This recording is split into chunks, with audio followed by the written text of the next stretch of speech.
ভিডিওতে দেখতে পাচ্ছেন বাংলাদেশে এই সময়ে যেই সাপটি সবচেয়ে বেশি আলোচিত, রাসেল ভাইপার, যেটাকে আমরা চন্দ্রবোরা সাপ বলে থাকি।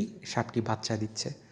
অনেক সাপ ডিম দিয়ে থাকে, কিন্তু রাসেল ভাইপার কিন্তু সরাসরি বাচ্চা দেয়, এবং একটা দুটো না, একসাথে 20 থেকে 40টা পর্যন্ত বাচ্চা দেয়।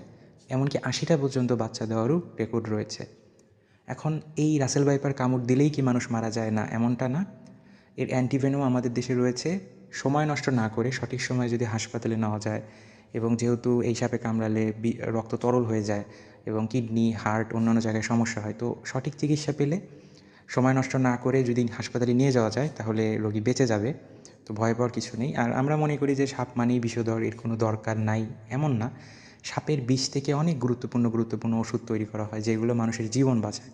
যেমন রাসেল ভাইপারের বিষ থেকেও এরকম অনেক ওষুধ তৈরি করা হচ্ছে। কাজেই দুনিয়াতে আসলে সব কিছুরই প্রয়োজনীয়তা রয়েছে। সৃষ্টিকর্তা আসলে এমন